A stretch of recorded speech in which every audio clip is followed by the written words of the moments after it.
السلام علیکم پیارے دوستو، اگر ہم سے بولنے میں یا لکھنے میں غلطی ہو جائے یا الفاظ میں بے احتیاطی ہو جائے تو ہم اس پر اللہ رب العزت سے معافی چاہتے ہیں۔ بے شک وہ معاف کرنے والا ہے، آپ بھی ہمیں معاف کریں۔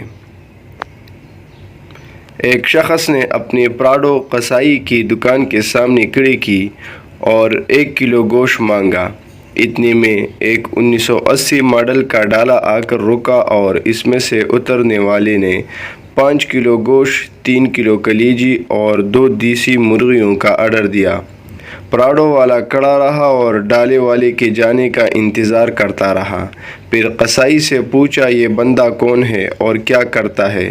قصائی نے کہا، یہ کوئی کام نہیں کرتا، لیکن اس نے 3 مالدار بیویوں سے شادی کر رکھی ہے جن کے شوہر بہت امیر تھے اور بہت مال چھوڑ کر فوت ہوئی۔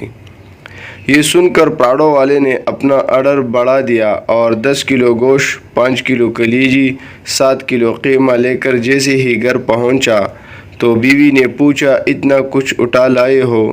کسی کی دعوت کر رہے ہو؟ کہنے لگا، کوئی دعوت نہیں، بس میں اپنے مال کو انجوائے کرنا چاہتا ہوں، اس سے پہلے کہ کوئی ڈالے والا آ جائے۔ کچھ لوگوں کی نصیب میں اپنی بخل کی وجہ سے جمع کرنے کی مشقت تو ہوتی ہے، پر اپنے اوپر خرچ کرنا نصیب نہیں ہوتا۔ اپنا پیسہ خود خرچ کرو، اس سے پہلے کہ کوئی اور آپ کا پیسہ خرچ کرے۔ دوستو، یہ تھے ہماری آج کی ویڈیو۔ اگر آپ لوگوں کو پسند آئی ہے تو کامنٹس میں ضرور بتائیں اور ہمارا چینل ضرور سبسکرائب کریں۔ بہت شکریہ۔